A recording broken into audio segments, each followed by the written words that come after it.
You know what really makes us mad? Is wasting money on CDs with only one or two good songs. Yeah. Tell them about punk.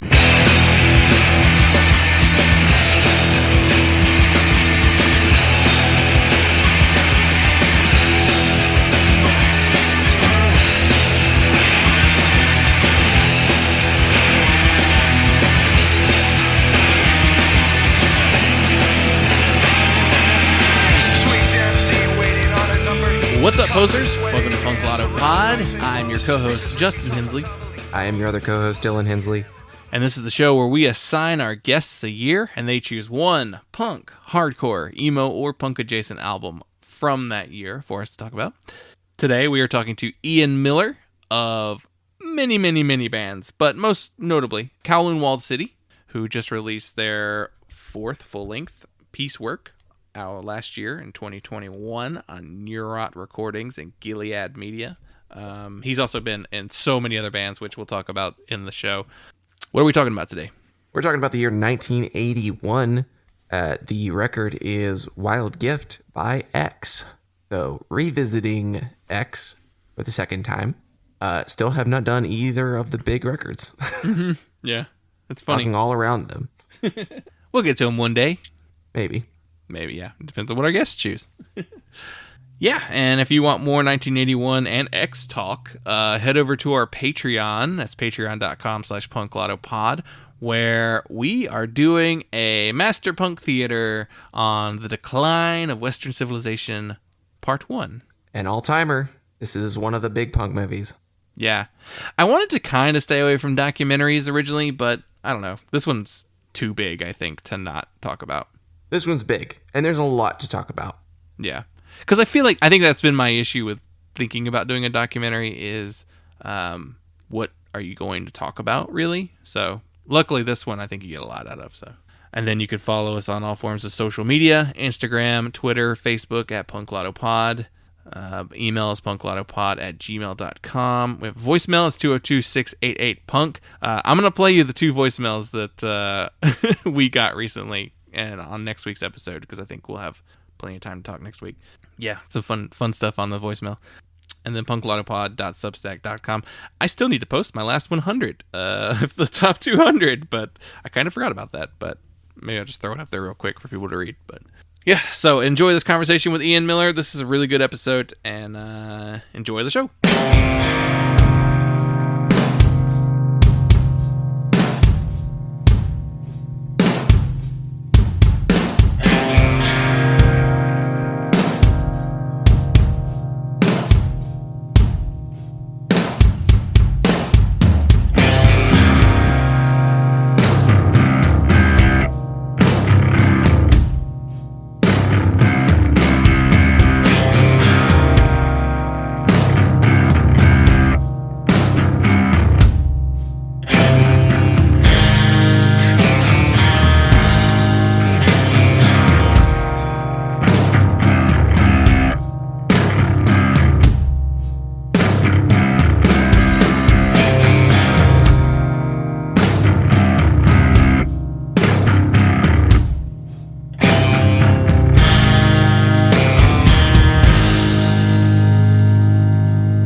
So, we are here with Ian Miller of Kowloon Walled City. Is Kowloon, is that how we say it? As far as I am aware, yes, that sounds right to me. Well, thank you for joining us. Thanks for having me. This is, I'm looking forward to talking about this record and getting to know you guys. Yeah. We'll talk about it a little bit more when we get to the actual record, but your selection surprised me a little bit. But well, it was, I mean, we can get into it now or later, but like 81 was kind of a weird year. There was like, I figured I was going to pick a hardcore record, but like when you look at the stuff that came out during that year, there was some monumental releases in like 79, 80, and then like 83, 84. And those like early 80s years, at least for like American hardcore, wasn't a whole lot going on. So I took a left field selection. Yeah. Well, yeah. We'll definitely talk about that more too when we get into the year, because 81, interesting year. But, for everyone to kind of get to know you, let's see, Kowloon Walled City just released a new record called Piecework that came out last year. How was the reaction to that one? Oh man, I've been thrilled with the reaction. People seem to, after, let's see, this is our third full length with John with this, well, not the third full length with this lineup. It's our first full length with this lineup. Our original drummer moved away and we replaced him with Dan Snedden from Early Graves. And this is the first album that Dan is on. But this is our third record with John. So with the writing team of John Howell and Scott Evans, along with me, is the other founding member. I feel like people are finally getting what we're doing. So it's very gratifying, very satisfying to see people sort of like, oh, okay, yeah, this is that thing they do, only more so. And that's kind of what we were looking to do. We don't make radical departures from record to record. It's more just like subtle refinements. And I feel like that's what Piecework was. Like, it's like another logical step in, another logical piece in the arc of what we're doing. And people seem to get it, and it's very, very heartening and gratifying to see. Yeah, I remember, I'm trying to think of the first time I even heard of the band. It was probably when the second record came out, because I feel like that one got a lot more attention. Yeah, so the second full length was Container Ships. That would have been our third record overall, but yeah, for sure the second full length, and that was the first one with John. Yeah, and it was like, I probably saw it in like magazines like Decibel or like Terrorizer, like one of those kind of like heavy magazines. Mm-hmm. So that's probably my introduction to y'all, because I was listening to a lot more of that kind of stuff around that time period, that it's had so many different like terms thrown around. You know, like there's post metal, there's like sludge, there's, you know, the, what do they call it? Neurosis, like atmospheric, tribal, you know, like all that stuff. every genre descriptor is worse than the previous one. Right. Like, none of it is helpful at all. I'm terrible at describing the stuff that I do. We just do what we do, and this is, right. You know, take it or leave it, I guess. But like, yeah, I know that they are these descriptors are a necessary evil, these genre names. But I feel like oftentimes they do more harm than good. Yeah. I feel like too, though, like, so that sound that maybe on the very first record or the second record, like it maybe fit in that lane, I guess, but also that style has also faded a little bit, and it's morphed in its own way. Like your band too has, like, it, when listening to the newest record, I was actually surprised at how, I don't know, how like crisp it sounded. Does that make sense? Yeah, absolutely. We I think the creative brief initially between John and Scott, who write the vast majority of the material, was that they were going to try and write a record with no distortion, just clean guitars. Oh, okay. So, yeah. I mean, and we eventually had to like soften or modify that approach. Like there are definitely like, there are definitely some grit happening, some gain happening on the guitars, but like it turns out that we couldn't just do a naked, undistorted record. But that was at least the original approach, and obviously, like I said, we had to back off from that. But yeah, and Scott, I feel like Scott is the only person who's ever recorded our band. Scott is the singer, guitar player, and prime mover of the band. And he's gotten better and better and better. And he has a really specific thing that he does with us and with some of the other bands that he records. Like, you feel like you're in a physical space with a band that's playing stuff. We all recorded in the same room at the same time. Yes, there are overdubs, but nothing is on a grid.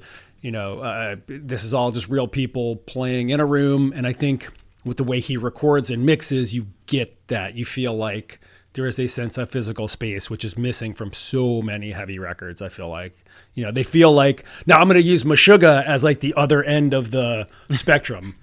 Love Meshuggah and everything that they've ever done, but you feel like they are beaming their music from a satellite in outer space, right? There is no sense of a physical space. They are just freakishly talented robot people like performing this insane music, and it's great, and I love it. But we're over here like we can barely play.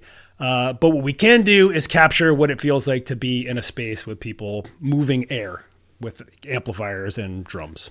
Yeah, that's really the exact feeling you get listening to the new record. Because I was the production was the thing that stood out to me the most. I was just like, this sounds really unique in this style of music.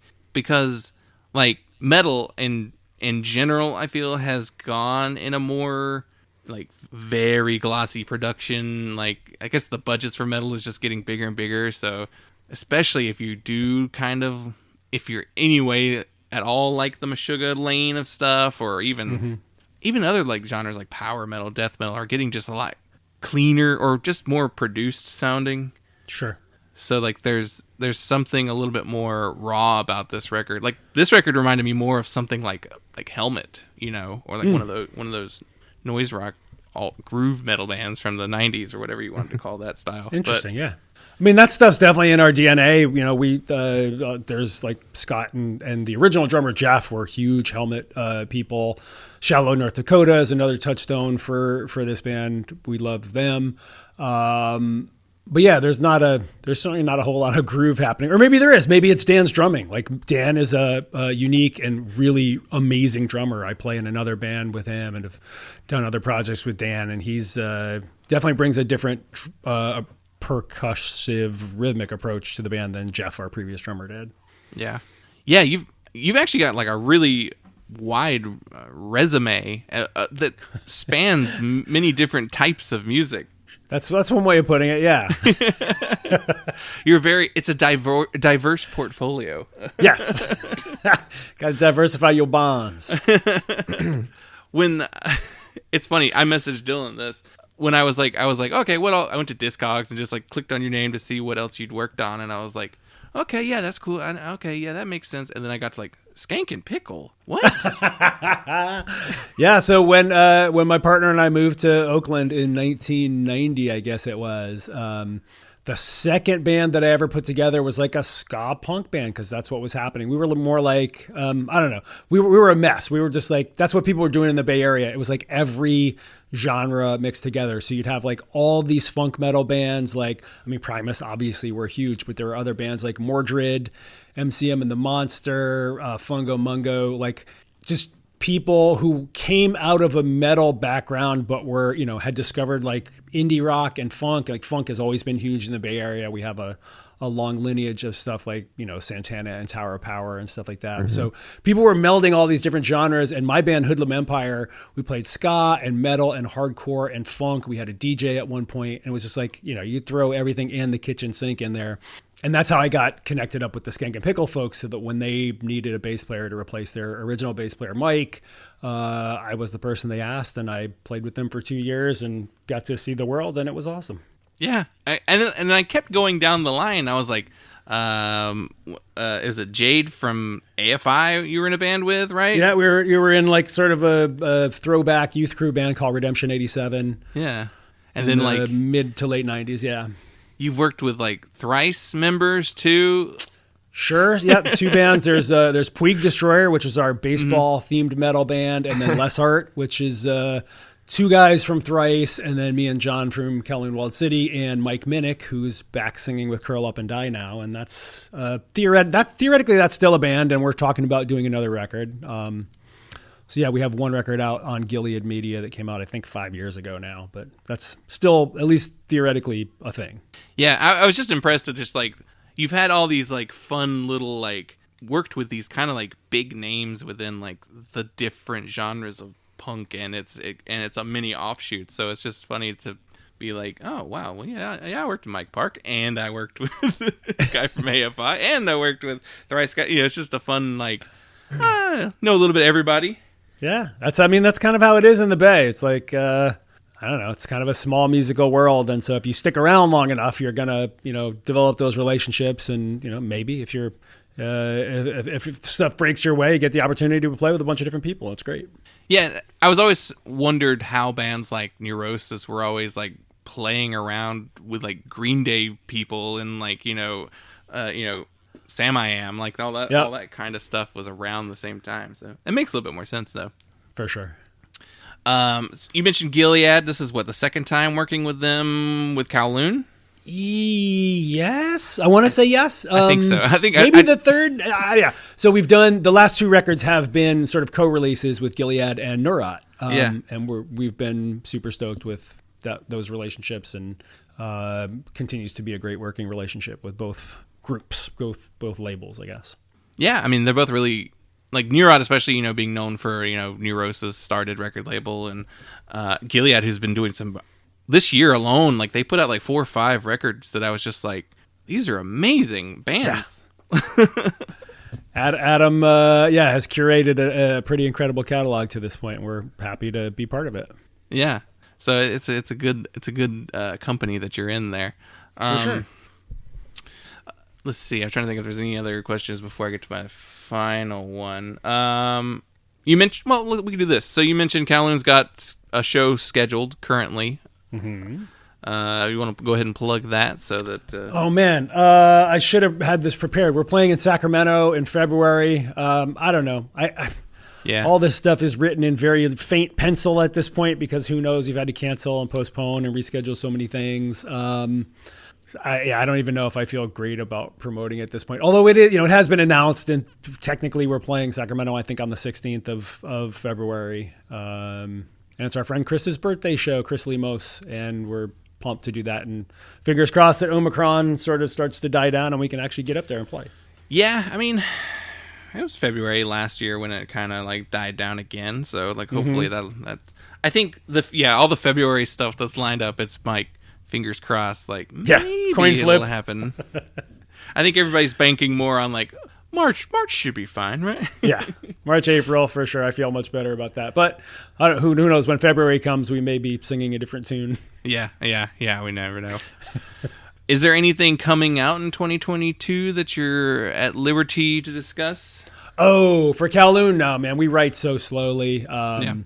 There is no, we have not even written one new note of music since Piecework. So maybe Scott and John have some riffs cooking, but I certainly don't know any additional songs. I do a solo electronic project called Interesting Times Gang, and I've got a couple of releases slotted for 2022. There'll be a 5-song EP that I'm just finalizing now, and then hopefully a full length later on in 2022 in the spring, perhaps. I play in a electronic dub project with my buddy Graham, which is called Collapseculture, and we have something on the books for 2022. And I also play in a band called Strangelight. That's just sort of more like SoCal punk stuff. And we have a 4-song EP that just came out at the end of the year. You can get that. It's called The World Needs Laughter. And then I play in another band called No Lights, which is more like dark punk, death rock stuff, and we will certainly be putting something out in 22. So I am very busy, but Kowloon is not necessarily that busy. It's slow. It's slow going. It's painstaking, and it'll get done eventually. Yeah, I think Strangelight will be of interest to some of our listeners too, because there's folks from Western Addiction and Swingin' Utters in that band. So definitely worth checking out if that's your lane. If you're not into the heavy stuff, Our listeners cover a wide range of styles too, so sure. Which is it's great because Dylan and I both also listen to just about like everything, so we're well-rounded listeners. I like to think, but excellent. Well, that's awesome. Well, cool. So let's get into the format then. So the premise of the show is we assign our guests a year, and they choose one punk, hardcore, emo, or punk adjacent album from that year. And so when I asked you what decade you would be most interested in talking about, you said the 80s, and I was like, all right, let's do 1981. And you mentioned it a little bit, but what are some other albums that you were considering talking about that came out in 81? I have that chart here. I can send it to y'all if you want. Let's do that. Let me look at the chart.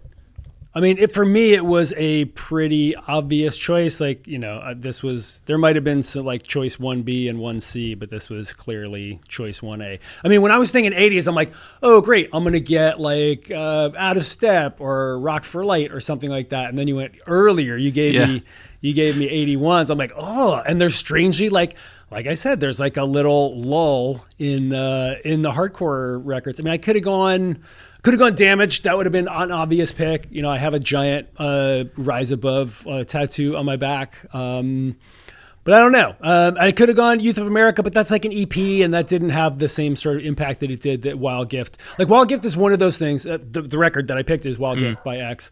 It's one of those time and place things. Like, when I found it, I was like, what the fuck is this? I'd never heard anything like it. I think the first time I ever heard X was a college roommate had Under the Big Black Sun. I'm like, this is crazy. I have literally never heard anything like this before. I recognized that it was heavy and intense, but not like you want to talk about no distortion. Like Billy Zoom is just playing like a semi-hollow Gretsch, and like it's a big fat rockabilly tone, and it's amazing. Everything about his playing is phenomenal. But I didn't have any frame of reference for it. And then discovering that era of X, like the pre-Elektra and then the early Elektra records, like set me down this crazy path of trying to find every other sort of punkabilly adjacent act. And for folks who don't know, there was like a big, at least in the, I'm going to talk about, I found all these records in the late 80s. So there were these bands like Tex and the Horseheads, Jason and the Scorchers. I guess you could throw the Gun Club in there. The Blasters, like all these bands who were playing a sort of like revved up rockabilly thing that was punk adjacent. We had a band, I was living in New Orleans at the time. There was a band from Baton Rouge called Dash Rip Rock, who were like local heroes. And they hewed more closely to like just a really revved up country thing that was like less punk rock, but they absolutely had like heavy punk influence. And we would go see them all the time. So like finding this record and Under the Big Black Sun, like set me on this journey in a way that a lot of these other records, didn't kind of have that same impact. It was very tempting to pick something like October by U2, which to me is like the last great U2 record. I really loved. I really loved the Boy and War and October are like a holy trinity for me as an older person. Flowers of Romance, PIL. See, now the Derrida column, like I could have picked any of these. Solid Gold by Gang of Four. All right, so it's not as clear-cut a choice as maybe I first made it out to be. But I will say that, Wild Gift, the when I discovered it and sort of the long tail of its influence on my life is just, you can't kind of be overstated. Yeah. For context for the listeners, so 81 is also the same year as, you mentioned Damaged by Black Flag. There's a Cure record, Faith, one of the earlier Cure records. Definitely could have picked Beauty and the Beat by the Go-Go's because I bought that when it came out when I was 13 and listened to nothing else probably for a solid year. That was an incredibly impactful record for me as well. Yeah, that's an amazing... Oh, I think... We've talked about this before on the show before, but I think the Go-Go's kind of get overlooked by more modern listeners. That record, it's a perfect record, honestly. It's absolutely brilliant. I can't say enough good things about it. I think younger listeners who are just only know them kind of as just they're that 80s band that you hear on 80s playlists, totally a throwback band. With those two songs, yeah. Yeah, just two songs, no more. Certainly not 3 fantastic records and I can't. If anybody if folks haven't spent time with Beauty and the Beat, please go back and revisit that one. It's flawless. Dylan, what are some other big records that came out this year? It's an interesting year. Juju by Susie and the Banshees is a great record. Mm-hmm. It's a pretty good year for post-punk and gothic stuff in general. Movement by New Order came out that year, so that one was tempting. I hovered over that one for a second. Yeah, but I kind of see why you went with the choice that you went with. If you're going to the 80s and you're thinking hardcore. Yeah. And you go look at this year, it's Black Flag and the Wipers doing kraut rock almost. And there is that DOA record. I wasn't sure if I was supposed to pick from the first 100, but Hardcore 81 by DOA is on there, but it's way down the list. Yeah. Yeah. Anything's up for grabs really, but cool. It's TSOL Dance With Me, which is also kind of a weird record too. Wouldn't have done that one. It's no. Yeah. Not for me. That's just my TSOL fandom does not include that record. We've got The Punchline by Minutemen. Yeah.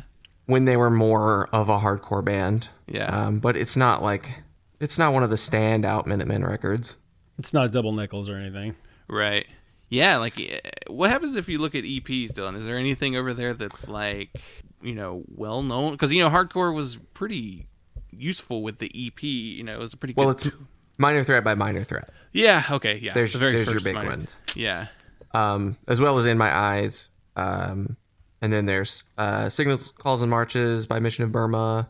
Yeah, I guess if you go EPs, there's actually some good stuff. Yeah, In God We Trust, Six Pack by Black Flag, Joy, Minutemen. Yeah. So there's a little bit. I guess if you wanted hardcore, you'd want to go with an EP, but it'd be less than 10 minutes of music to really talk about. Yeah. Though that Mission of Burma first record, or Signals, Calls, and Marches came out that year. That'd be a cool one. But fantastic. Yeah. So it as far as albums go, it's a strange year for punk. No, in 81 punk doesn't have the most defined, sound, which even now it doesn't really, but yeah. Well, to Dylan's point, it was huge for post-punk, and I'm a huge Swell Maps fan, but there was not I think the Swell Maps might have released some weird compilation of their stuff, and so I figured, if nothing else, I can get Train to Marineville or something, but no, that wasn't even up there. So yeah, I think we've covered 1981 in the past. I think we did the Echo and the is that Echo and the Bunnymen the one we did Heaven Up Here? Yes. Yeah. Which is a great record. Yeah, we covered Juju pretty extensively on we did a Susie and the Banshees kind of retrospective, and then nice. Yeah, I don't know that we've really hit on 81 all that often though. No, maybe it's just we've mentioned stuff Only a Lad and Talk. So yeah. And, yeah, good stuff of course, but there's always good stuff every year. So I think according to this list, 2 different Eyeless and Gaza records, who are another weird deep cut post-punk band favorite of mine. Yeah, they're one of those bands that I've seen their name like a billion times, like going through these lists, but I've never listened to them myself. Are they? I've always seen them kind of in the like gothy lane. Yes. Is that right? Yeah, For sure, yeah. Sort of like Joseph K. It's like gothy post-punk, not quite as spooky as Bauhaus, right. but for sure in that same area code. Yeah. Okay, yeah. Yeah, like once you get past kind of the first couple like pages of results, you get cool stuff like the beat, what happened, but which is not even really my favorite beat record, but No. I don't know that it's anybody's.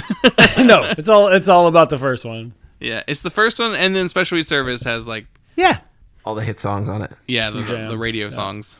Yeah, but what happened was like this weird like kind of middle record that Doors of Your Heart is like the big one maybe. Yeah, I don't know. I love that record. I love all three records, but not essential listening on that one. But yeah, so yeah, we'll talk about the actual record you picked. So we gave you 81, and you selected "Wild Gift" by X.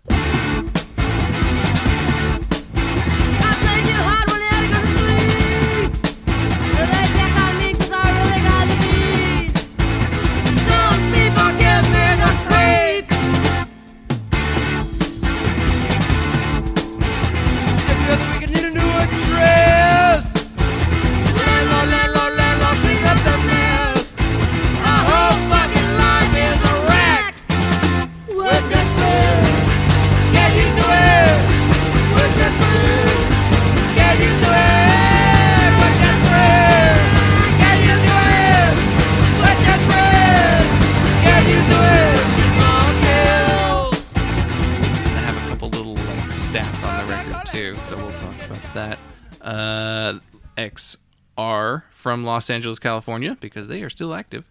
They formed in 1977. This record was released May 1981 on Slash Records. This is their second studio album.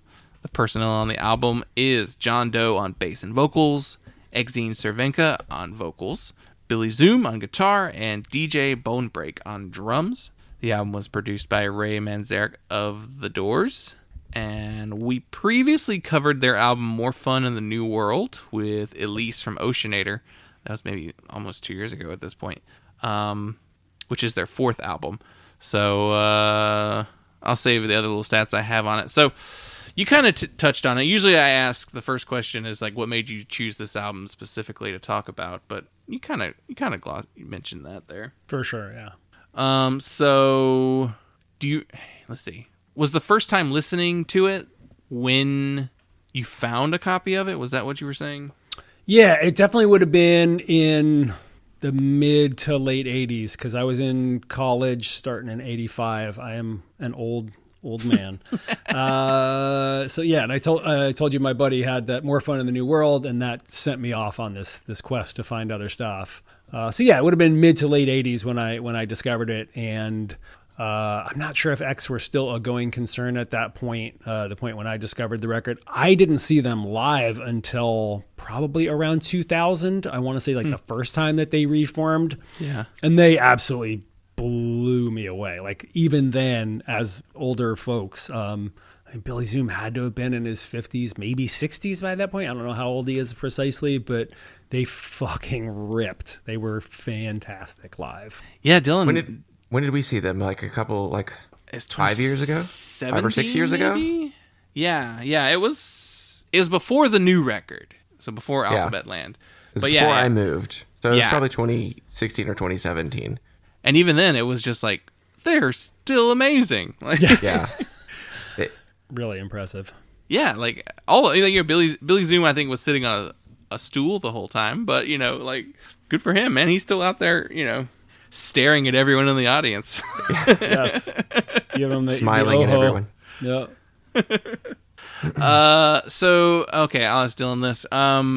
Prior to re-listening to the album for this week's episode, what were your I know you're a big X fan, so like we've covered that in the past, but Dylan, what were your thoughts on Wild Gift before re-listening for the show?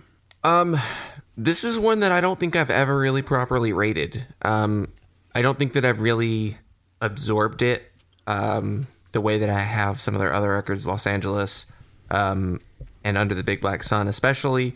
I think that this record falling in between those two kind of like monumental and like career defining records is a big part of why I have really not had a solid idea of what this record is.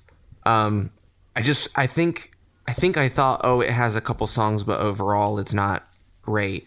And I do always kind of recall that it has maybe a weaker production compared to the two on either side.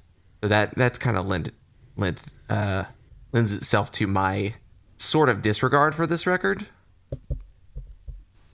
Yeah, it was one that I definitely have listened to it before multiple times. But yeah, it was always one that I, in my mind, was like, I put it lower. Like I'm a bigger fan of Under the Big Black Sun. Like I think that's probably my favorite X record, and then Los Angeles being the debut with all the big songs on it.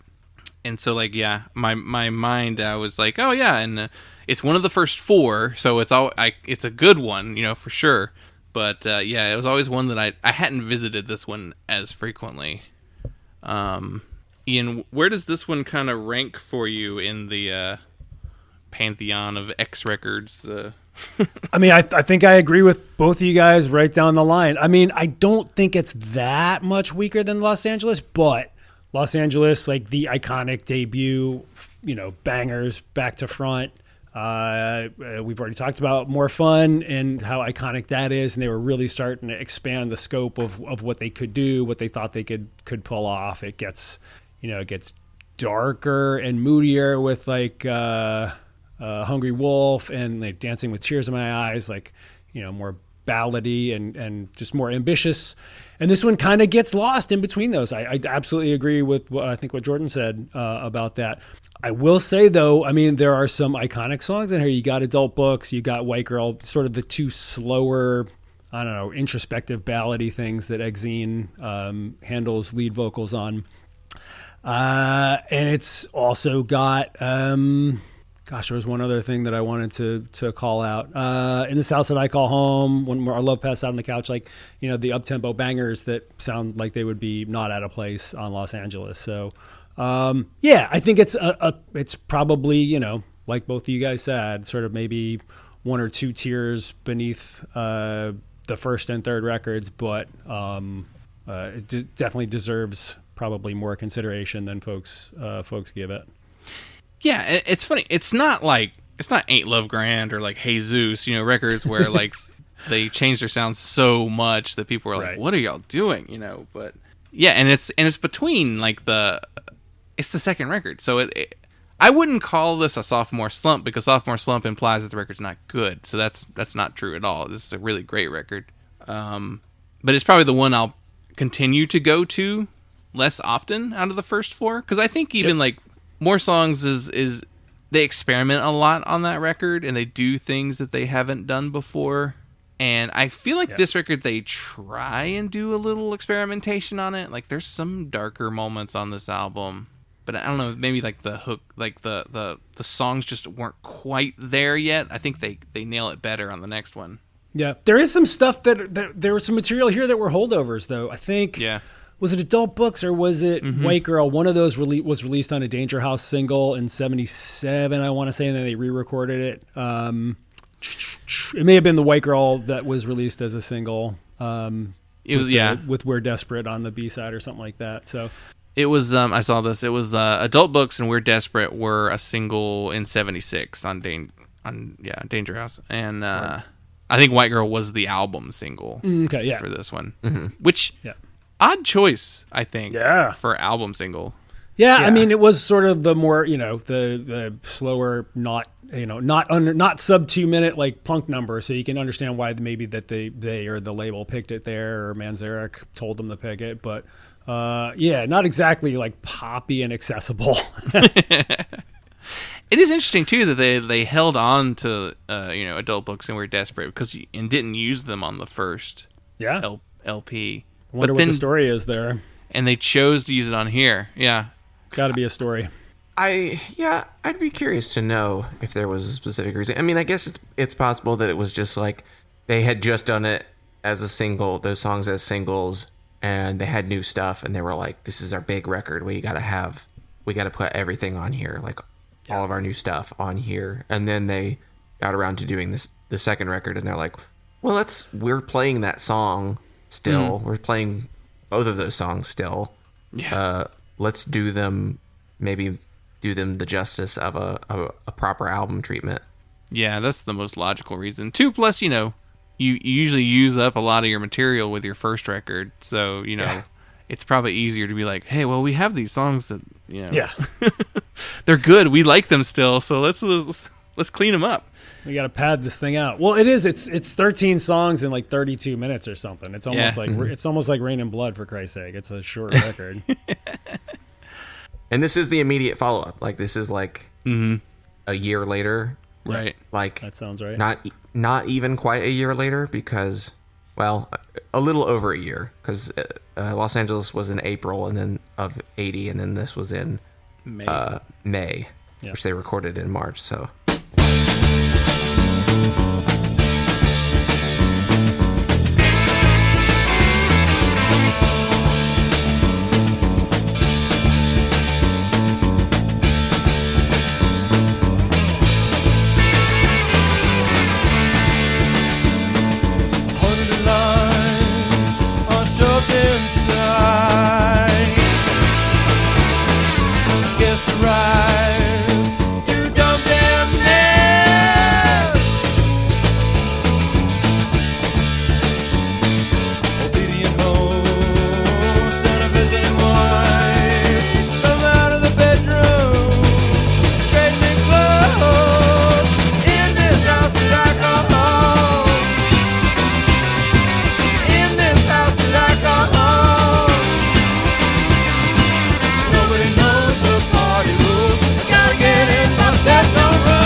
Yeah, so it came out on Slash Records, which first record was also on Slash. And I was just kind of curious what else they put out that year. And the big albums that Slash put out were, there's a Blasters record that came out that year, and there is a Germs EP, which is the What We Do in Secret? No, What We Do Is Secret. 12-inch EP, which actually features DJ Bonebreak on drums on the song Round and Round. So I was like, oh, wow, Slash was like tied in to like what was going on in the LA scene for sure. Yes, that is something that we will discuss on our Patreon this week, I think. Yeah. We'll say it here because it'll already been posted by the time this episode goes up. So yeah, we're doing a dive on. We're doing a rewatch of The Decline of Western Civilization. Ooh, nice. So like X is featured in there, and the Germs are featured in there too, and yeah, so it's a very LA hard punk scene specific documentary. I actually have not rewatched it yet, Dylan, so I'll have to be doing that tonight. But yeah, revisiting this record though, it was kind of like listening to a record that I knew really well, but also kind of like listening to a record I'd never heard before. Because like I definitely knew a lot of these songs, and I was really kind of shocked at how many of the songs I was like singing along to, and I'm like, I guess I just know these as being kind of like songs that they play live and songs that, the standout tracks that I've heard. But then there are the songs that I don't know quite as well from being their big hits or being singles or being live staples that were a lot of fun. And it was like hearing something totally new from them that, I've heard before, but like maybe not really paid as much attention to. But like songs like Universal Corner, Beyond and Back. A lot of stuff on the B side, like Back to Base and Year One. Like I was like, I've heard this record before. I don't remember these songs. Well, you guys, I don't know if you're like me, but for a while, the only copy of this record that I had was a CD where it was Los Angeles and Wild Gift pressed together, because each of those was only about a half hour long. So somebody, it might have been Rhino or somebody else, released them as a the nice price 2-for-1 deal. That's like, I think that's a lot of people's only exposure to it, like pre-streaming. Yeah, there was that's the way I am with the Cramps. Like there's Psychedelic Jungle and one of the other ones, like the shorter releases. It's like it's released the same way. It's like two of the albums on at the same time. Yeah, and plus, seeing a lot of live footage of them, I'm like, okay, yeah, I know Adult Books. I know, In This House That I Call Home, which I feel like is like a classic X song for sure. I was looking at, listening to the album too, I was just like, I heard a couple things on there that I was like, I could hear people who would later kind of borrow from X. So like, I feel like We're Desperate, like there's like this like strumming pattern that he does on the song that I feel like John Reese kind of like based his entire musical output on. It is a very Speedo riff. It's just that kind of like choppy slashing, and he's got the slide part to it. But then he also has that, like, talking about his rockabilly chops and like his playing like a hollow body Gretsch, like he has that neck pickup, just like classic rockabilly, clean little low riff that's so cool. Billy Zoom is such an amazing guitar player. I mean, truly, really has some effortless killer hooks that stick with you forever. And he wants you to know that too. With he smiles at you because he doesn't want.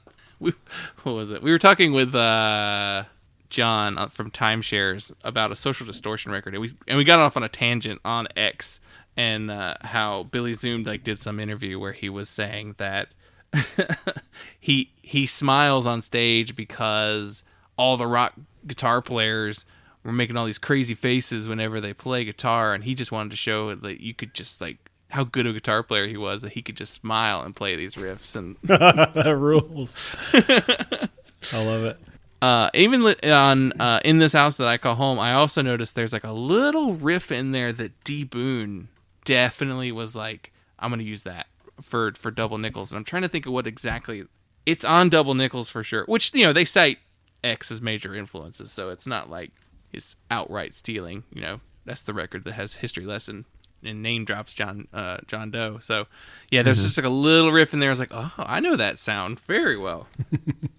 But there's a lot of that. I mean, this is X were such a quintessential LA band, and they tap into the aggression and desperation and rough edges of LA hardcore and like the Germs and Black Flag, but then they also bring in their, like, they were playing shows with, I mean, they had the Blasters as a side project, and they played shows with Dwight Yoakam, and they were plugged into rockabilly and country, and I mean Billy Zoom legitimately played rockabilly records in the 60s, and I feel like there's even kind of like that, there's so much of that like LA rock club, and I mean having the Ray Manzarek connection with the Doors, and you get kind of that loungy kind of vibe from them too. They were really onto something.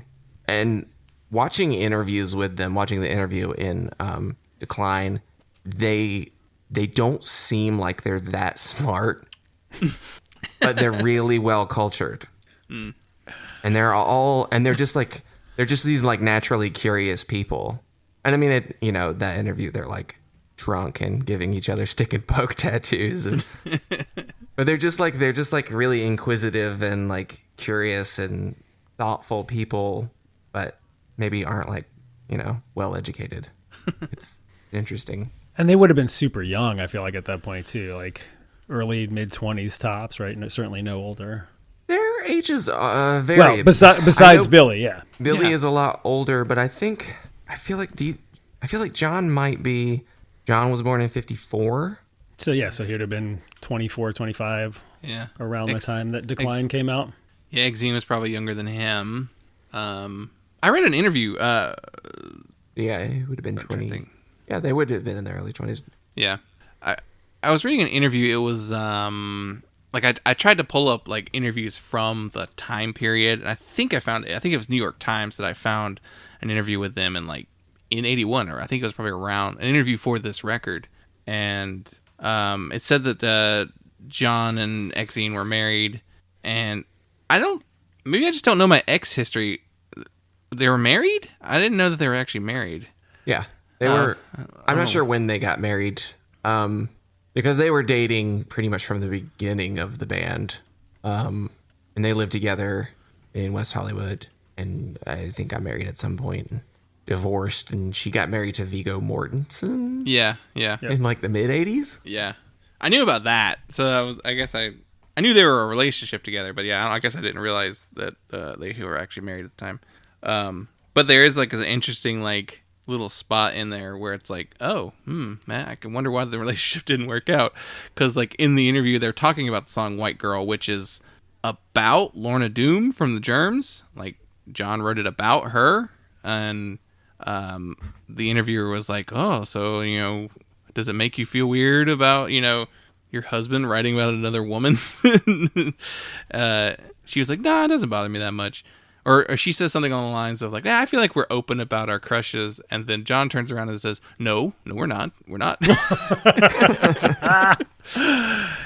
yikes. It's like, well, I wonder why that didn't work out.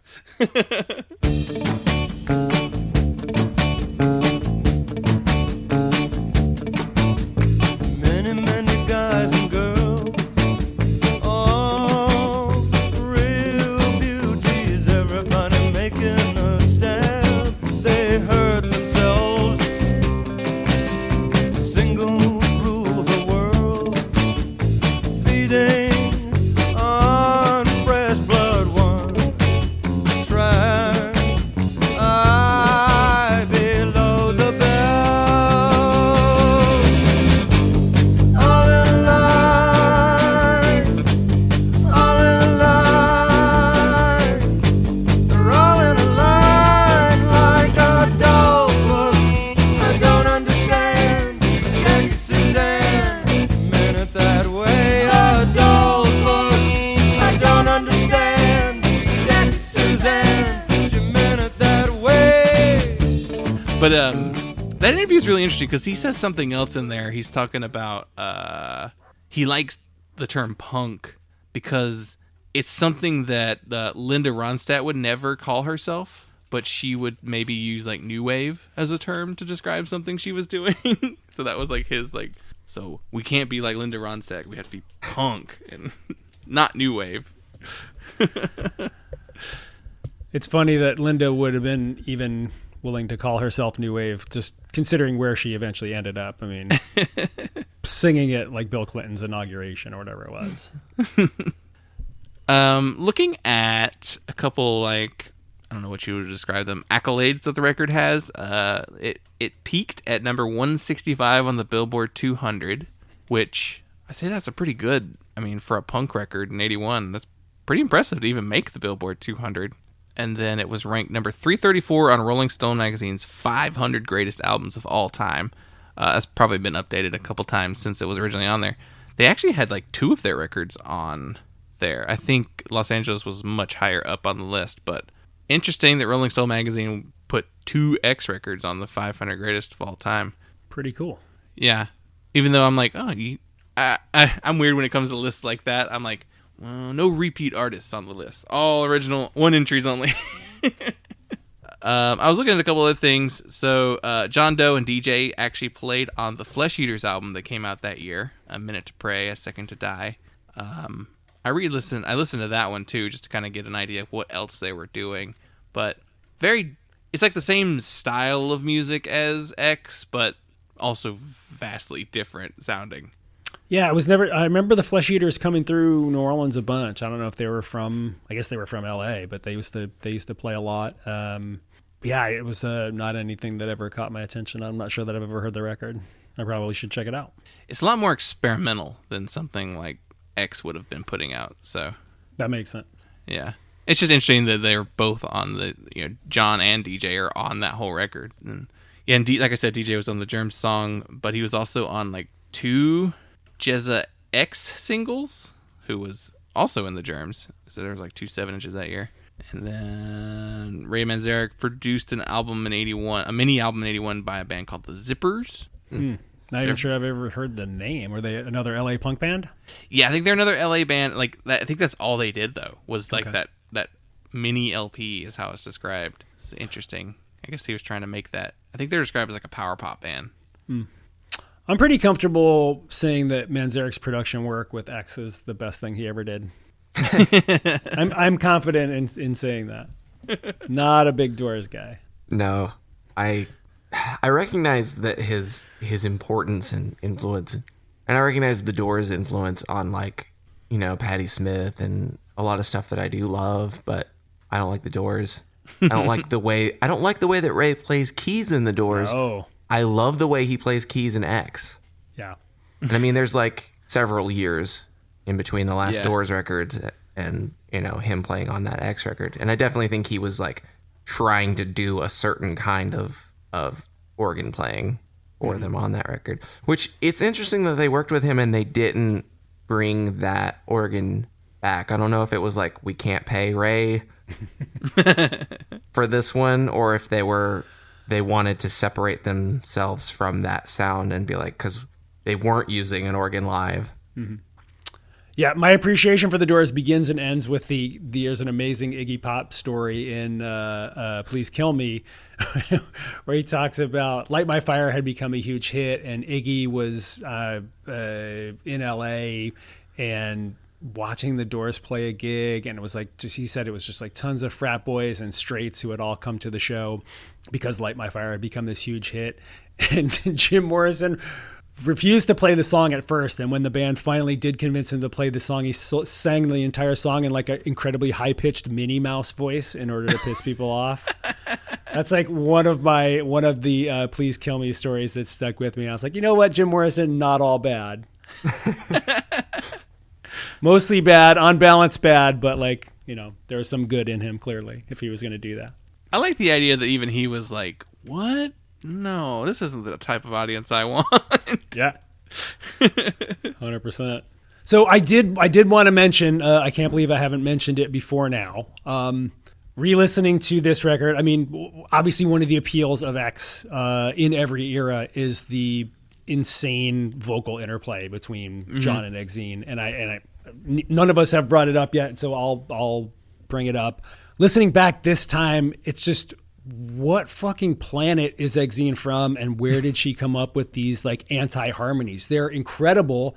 They always work. Like even when they're rubbing and clashing against the more traditional sort of vocal melodies that John has written and is performing, like it never sounds wrong, even when it's obviously wrong. And I don't know of another vocalist. I can't think of another object lesson in, you know, vocal anti-harmony the way that Exene pulls it off. It's singular, and I appreciate it now as much as I did when I first heard them 30-something years ago.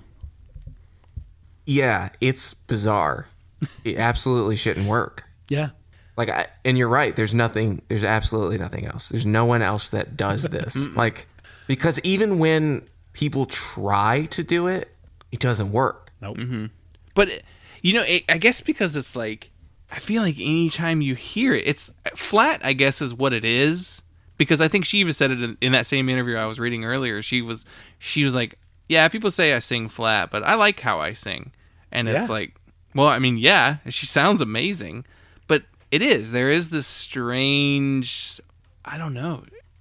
It's flat, but it still manages to harmonize, but also not at the same time. Because John has a weird vocal delivery too. Because it's not even just flat. There are parts where it's just wrong. Straight up. It's just like, that's not the note. And yet, it works every time, somehow. Yeah. Because when you hear flat singers, you go, oh, that's flat. Whoa, that's terrible. flat. It's terrible. Yeah. Like, stick your fingers in your ears. Yeah. And like, you know, this time period in like punk, like I can definitely think of like when it's a singular like melody line where they're just like, where they're pitchy and they're like, that works. Like the Gun Club is great. You know, he's not singing the melody, but it's great. It really works. And like, I mean, the Germs, like Darby didn't even really words. Try. Yeah. Just made guttural noises, but it works. Mm-hmm. But that's just like, that's a melody. Like that's the melody line, or like maybe not even a melody, but it's just like, that's the only vocal line.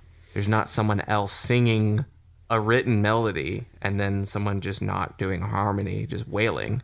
Yeah, I wonder if like when they were tracking. I mean, everybody's still alive. We should ask them before they pass on. But like who laid their vocal down first? And if John did his thing, could Exene have John in her headphones while she was singing, or did she have to do it completely independent without hearing him? Like I would love like a musicologist to, somebody with like a advanced musical theory degree, like break this down for us, like why this works versus anything else that's similar to this.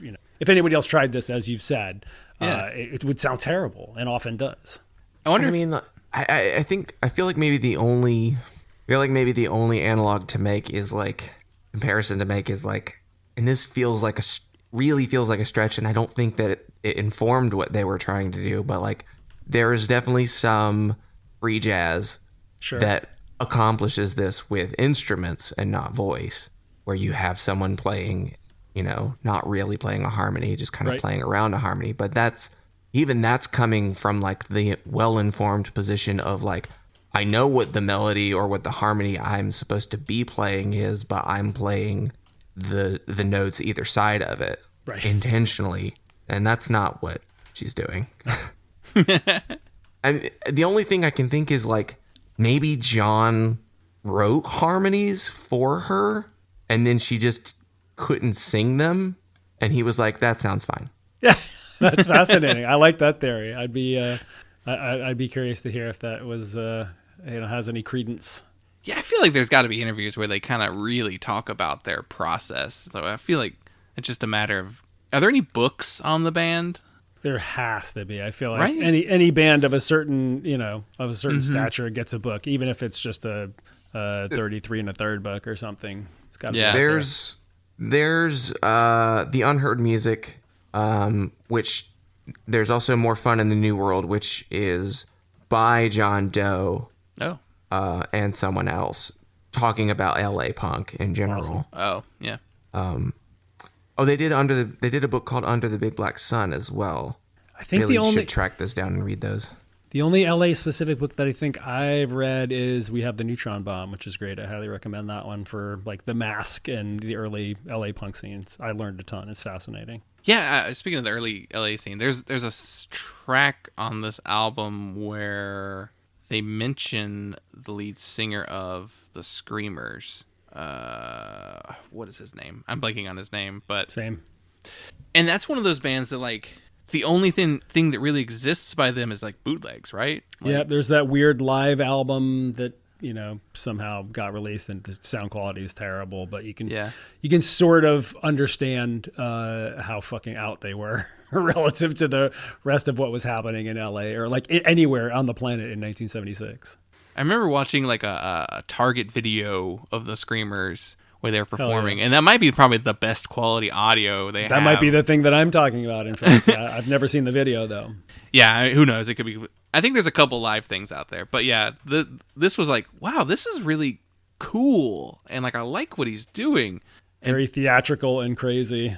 And it's like, why did no one capture this? It's interesting that like, I don't know, they were just too out there, I guess, to really get, anything in the studio together. But yeah, that early LA punk stuff is very, very different because it like, once like Black Flag kind of like took over what LA punk was, post after this point, Yeah, those Orange County kids hijacked everything for better and for in many ways for worse. I mean, the Huntington Beach Shuffle, all the weird kids, the queer kids, the people of color, the women, like they all got sort of pushed aside so that the white boys could, have their fun in a lot of ways. I mean, that's what ended up happening with that hardcore scene in a lot of ways. I mean, we did get some amazing shit out of it. We got Circle Jerks and Black Flag and that stuff, but at what cost? Yeah. Yeah. Because the Mask scene, like that early scene, was like very diverse, very mixed. Like a lot of queer kids, a lot of Mexican and Asian kids, and you don't see much of that post 81, I guess. Which I feel like you even see, some of the bigger, figureheads of the scene, like they try and push for that, but it just did. I don't know. I feel like they were kind of just pushing against the tide. I mean, it wasn't safe, man. You could not, those places were like terrifying. And I even experienced it going to hardcore shows in the New York area, like in the late 80s. And I'm a white guy, and it wasn't safe. If you had long hair, if you looked weird, your physical safety, could have been compromised. So I understand why it got more homogeneous after that in a lot of ways. Yeah. Mm-hmm. Yeah, unfortunately. I think there's even I started to watch The Decline last night. I think I was trying to pull up to see where I could stream it and watch it. And the very, very top of it, they talk somebody's talking about who let all these long hairs in here. I was like, God, it was so that strict, huh? Yeah. I'm here to tell you. I mean, I wasn't there for that, but right. It was not, yeah, I don't know. I feel like the advent of the internet and, everybody getting exposed to everything at all the time. I mean, you're talking about Target videos really reminded me of you used to have to search for this stuff. You used to have to order shit out of the back of a Maximum Rock and Roll or Flipside or whatever to find this stuff. And boundaries were getting crossed, like I was talking about at the top of the show with metal and funk together. But yeah, there were certain lines that just you didn't cross, or there was some risk or some danger associated with crossing certain lines, like having long hair and going to a Cro-Mags gig. Yeah, which to me also then makes it weird too that this cowboy band was its rockabilly band was kind of accepted in that.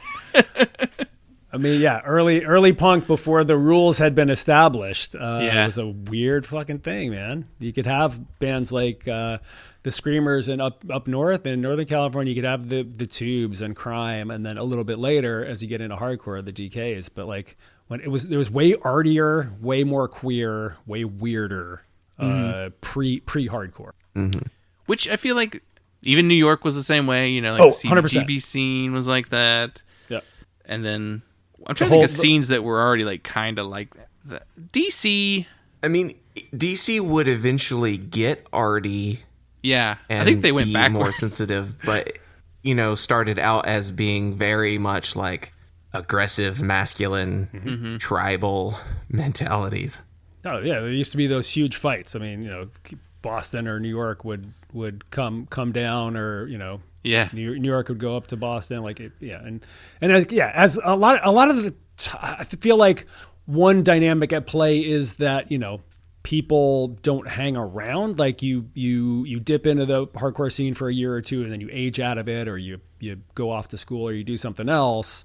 With DC, people just stuck around, and Ian and Guy and those people got older, evolved, and changed and stuck around, and whereas in a lot of other places people didn't. So you only ever get the 17 to 22-year-old white males who sort of define your scene, if that happens, right?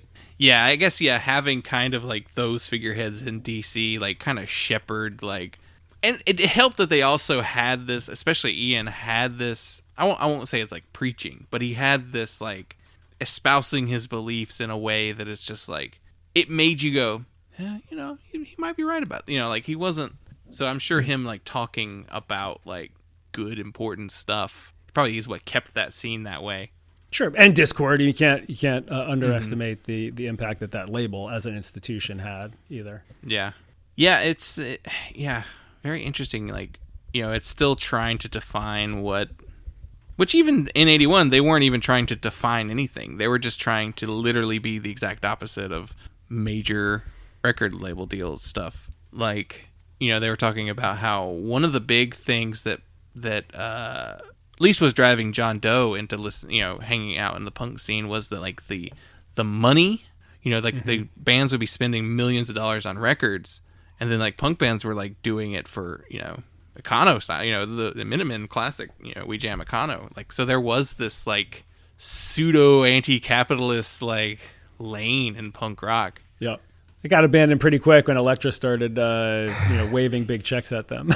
I mean, which is something that they have talked about. They are aware of that, where they're they were really critical of money and in being, really capitalist. And then they were like, yeah, but we kind of sold out too. So It's very they're easy self-aware now. Yeah, it's very easy to talk about selling out when you're 22 and you live in a flat with like 7 other people, and then if you have get married and have a kid and have responsibilities, then your perspective shifts pretty quickly. And then they're being offered the ability to play music for a living too. Fucking so A, man. That has to be like I get to do this, so like, all right, I'll give up a little bit of liberties if it means, or creative freedom if it means, I can keep making music, So it's tough. I mean, we live in a capitalist society, so it's hard to blame anybody for falling into it, Amen. The structure is there to make everyone become capitalists. So, And I mean, you can also appreciate that these freaks kind of wasted Elektra's money. yeah. Because they didn't really stop being the weirdos that they are. Mm-hmm. And they really did just kind of like make records that they wanted to make. Yep. Yeah, I wonder if John Doe's ever had like a day job post X. I mean, he acts and still does music and does the Sadies and all these incredible side projects. I wonder if he's like had a day job in the last 35 years. I kind of suspect not. What a cool fucking existence. Right. That's living the goddamn dream, and you can't resent anybody for that. And even for being a guy who like acted and was on like film and television, like even his solo music, like he's not like a mega star in the sense that like he could walk down the street and people are not gonna know who he is for the most part, Yeah, he's just like that guy. Oh, he's the guy from Roadhouse. Maybe you might. Yeah, right. You might recognize him as. Yeah, and like even in the music scene that he's in, like the country kind of folky thing, like he's not like a massive name there. So No, people know him as the guy from Act. yeah, right. But yeah. is it any surprise that he got work as an actor, though? If you watch interviews with him, he's very charming. yeah, just oozes charisma. Yeah. It's what you need as a front man as well. It's the same game. Yeah. Yeah. Well, I think I hit all of my notes on the record. Is there anything else anybody else wanted to bring up? No, I just wanted to gush about Exene's vocals some, so I got to do that. We talked about Billy's amazing guitar playing, killer rhythm section. Like John is never gonna win any YouTube contest for like bass shredding, but he's a very, very like workman-like capable bass player, and him and DJ like locking up as a rhythm section or rock fucking solid, which that's the engine of any band. And I just love them. We haven't even talked about their lyrics, which are incredible. They explore this I don't know, it sounds corny, but like the seedy underside of LA, and like Bukowski or Raymond Chandler did in their time, and that's awesome. Like think what you want about Bukowski, and I certainly have my opinions, but it does, like, I don't know, I think about a song like The Have-Nots, which I think is on More Fun, where Exene is just listing all the fucking dive bars like on the strip in LA, and it's just amazing. But when she talks about when the barmaid knows your name, and like you have a regular stool at the bar, and like it just it evokes. It's so evocative. You just get these really vivid pictures of what these people are like. They're real people. You really see them. Their lyrics evoke these images in a way that very few bands of any genre did, and certainly like almost no punk bands that I can think of. It's a powerful thing. Yeah, they have these interesting songs that are about like doing drugs and having sex and like going to bars and like just being like gritty, gross people but then they have these like amazing little phrases, and like, I want to say We're Desperate. There's one of the lines, the second verse it's so interesting to me because it's Coca-Cola and a Motorola kitchen, Naga hide and a tie-dye t-shirt. Fuck. Last night, everything broke. Dude, like, that line is like, if I could write one line that is as beautiful as Last Night Everything Broke, I would just fucking retire on the spot, because it is perfect. It's so beautiful. And they have, they fucking have those in every song. Yeah. But the Naga hide and a tie-dye t-shirt, I'm like, well, I need to buy a tie-dye t-shirt and a rawhide jacket. It just sounds so cool. So fucking cool. And John And, like, writes most of the lyrics, right? Like, I mean, from the impression I get is that they were pretty collaborative. No. They're credited as the writers on everything, both John and Exene. Exene talks about when our love passed out on the couch, and kind of like what that song meant. And I think she had a lot to do with. The writing. I think her lyrics tended to be more broad and not quite as like detailed and wordy as John's. I think hers are a little bit more getting at like thoughts and feelings more than describing places and people. well, she also gets on like kind of bigger subjects. Like I think there's a song on this record that like specifically talks about like how women are not as well listened to or regarded as, I can't think of which song it is.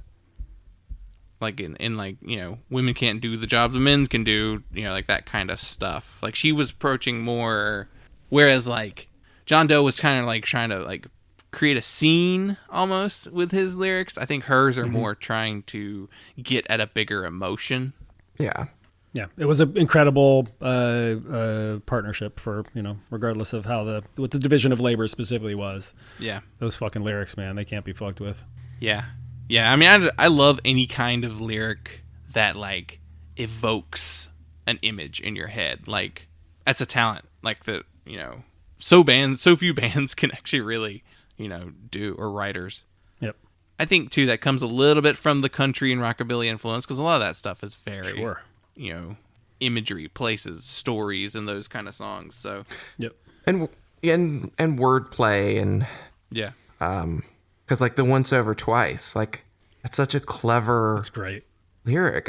I just heard the sad song by another band sung by another man. He gave me the once over twice. Like that's such a like Loretta Lynn kind of lyric. It's Absolutely from the country western tradition.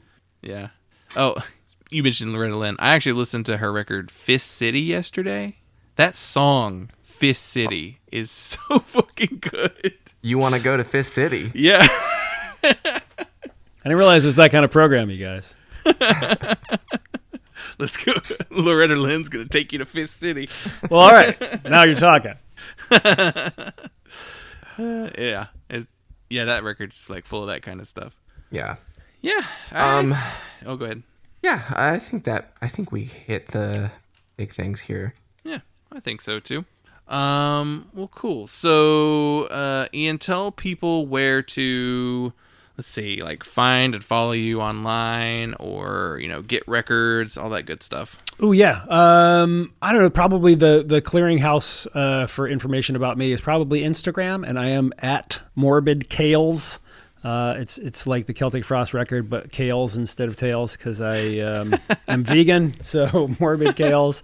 And in my bio, you can find links to Strangelight, No Lights, Kowloon Walled City, Interesting Times Gang stuff, Collapseculture, and anything else about me. So keep your eyes peeled for new releases from Interesting Times Gang coming out in the forthcoming couple of months. Like I said, there's the World Needs Laughter. Very Jehu influenced punk rock stuff by Strangelight. And Piecework, last year's Kowloon record, are probably all the things that I would like to plug. I think that's it. Thanks you guys for having me on. This was a whole lot of fun, and I learned a lot.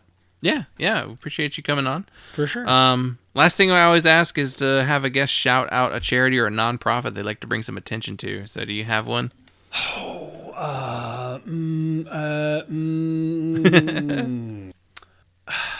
Really good question. I don't know. I do a lot of political organizing with the Democratic Socialists of America. So if you are interested in, if you would have voted for Bernie in 2020 had he got the nomination, you will be happy to find kindred spirits and fellow travelers in DSA. So look up a chapter in your area, or go to dsausa.org. Hell yeah. I'll make sure to include links to that in the show notes. Thanks. Awesome. Thank you so much. This was really fun. My pleasure. glad we got to talk to you, and many thanks to Joel from Ancient Shores for kind of setting this up. But Absolutely. Shout out Ancient Shores. Yeah. All right, fellas. Thanks for having Cool. me. This was a blast.